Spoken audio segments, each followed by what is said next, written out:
ہمیں لوگ کہتے ہیں کہ آپ جشن میلاد مصطفیٰ منائیں، آپ مقصد میلاد مصطفیٰ منا کر جشن کی عظمت کو کم کرنا چاہ رہے ہیں۔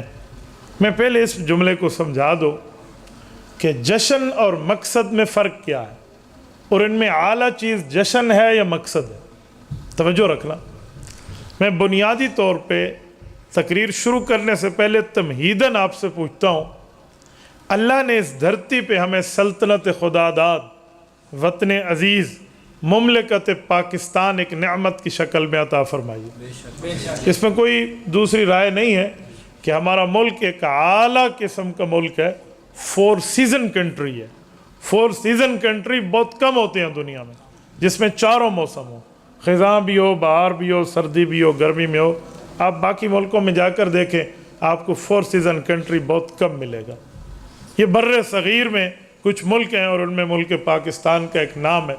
تو اتنی بڑی سلطنت جو جغرافیائی لحاظ سے، مذہبی لحاظ سے، ہر لحاظ سے فروتر ہے، یہ بات تسلیم ہے کہ اسلام عرب میں اترا، پڑھا مصر نے ہے اس قرآن کو، لیکن جس طرح پاکستان و ہندوستان کے علماء نے سمجھا ہے شاید کسی نے سمجھا ہو۔ تو اتنی ہماری الحمدللہ حیثیت ہے دنیا میں، صحابہ کی اولادیں دعوت و تبلیغ کے کام میں ہمارے رائے میں ڈالتی ہیں، اس سے بڑھ کے آپ کیا بات مانیں گے؟ لیکن ہم 14 اگست والے دن جشن آزادی کی بات کریں، اور جس کے لیے پاکستان بنا ہے، پاکستان کا مقصد اور مطلب کیا؟ لا الہ الا اللہ محمد الرسول اللہ۔ اگر ہم اس کلمے سے منہ ہٹا لیں تو اس جشن کا فائدہ، یہ تو وہی حال ہے، ہم نے موٹر سائیکل سے سیلنسر نکالنا تو سیکھ لیا ہے کہ زور زور سے ہم وہاں پر ریس دیں اور واہ واہ واہ واہ منہ پہ جھنڈیاں بنا کے زندہ باد پاکستان، تو لوگ دیوانہ تو کہیں گے، پاگل تو کہیں گے، بے وقوف اور اسٹوپڈ مین تو کہیں گے، عقل مند شہری نہیں کہیں گے۔ وہ کہیں گے یہ سنجیدہ شہری نہیں ہے، اس نے مقصد پاکستان کے حصول کو بھلا دیا، موٹر سائیکل کے سیلنسر کو نکال کے یہ گھومتا پھر رہا ہے اور آوازیں کر رہا ہے، جیسے آج کل ہمارے کچھ نوجوان یا بازاروں میں یہی کام کرتے ہیں۔ اصل کیا ہے؟ اس شہری کو چاہیے یہ اس بات پہ غور کرے کہ ملک بنا کیوں ہے، ملک بنانے کا مقصد کیا ہے، ورنہ رہنے کی جگہ تو ہندوستان بھی تھی، وہاں بھی ہم رہ سکتے تھے۔ مقصد کیا تھا؟ قائد اعظم محمد علی جناح اور ان کے ساتھیوں نے جو وطن عزیز بنانے والے تھے، علامہ شبیر احمد عثمانی، علامہ ظفر احمد عثمانی، مولانا مفتی محمد شفیع، اتنے بڑے بڑے اکابر رحمہم اللہ، انہوں نے محنتیں کیوں کی تھی؟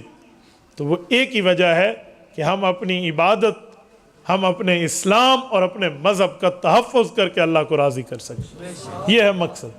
آج ہمارے ہاں بھی یہی ہے، سرور کائنات صلی اللہ علیہ وسلم سے بڑھ کے اس دھرتی پہ کوئی فرد نہیں آیا، جس کو حسان ابن ثابت رضی اللہ عنہ نے فرمایا، عجزت النساء ان یلدن مثل نبینا، کہ عورتوں کے پیٹ باجھ ہو گئے ہیں، ہمارے نبی جیسا بیٹا جن کے دکھائیں۔ اتنی بڑی شخصیت، ہم نے ان کے آنے پر، میلاد ان کے آنے کا نام ہے، پیدائش کا نام ہے، جشن جشن جشن کر کر کے حضور کے مقصد کو بھلا دیا۔ اور اس کی پہلی مثال ابھی صدیقی سے فرما رہے تھے، وہ جو بچہ توبہ طیب ہو کر ادھر آیا، وہ کیا کہہ رہا ہے کہ آپ محفل میلاد مصطفیٰ تو کر رہے ہو اور عصر کی نماز تو آپ نے نہیں پڑھی۔ یہ پہلا اس کا نتیجہ غیر سرکاری طور پہ، غیر حتمی طور پہ ہمیں موصول ہو گیا ہے۔ اندازہ لگا ہوا یہ حال ہے ہمارا۔ بھئی رسالت مآب علیہ الصلوۃ والسلام دنیا میں آئے ہیں، آنے کا مقصد تو بتائیں، مقصد کوئی نہیں ہے، جشن کی بات کرتے ہو۔ اچھا میں ایک جملہ کہتا ہوں، آپ جشن مناتے، اے کاش آپ مقصد بھی اپناتے، لیکن آج مقصد اپنانے کی تو بات ہی نہیں ہے، معلومات ہی نہیں ہے۔ اچھا اس کی مثال پھر اس طرح ہے، جیسے آج کل ہمارے ہاں گھروں میں مہمان آتے ہیں، مہمان کے آنے پہ 2 قسم کے معاملات ہوتے ہیں، ایک بڑوں کی سوچ ہوتی ہے، ایک بچوں کی سوچ ہوتی ہے۔ چھوٹے بچے ہیں نا، ایک وہ بھی سوچتے ہیں مہمان آ رہا ہے، اور جو بڑے ہیں وہ بھی سوچتے ہیں مہمان آ رہا ہے۔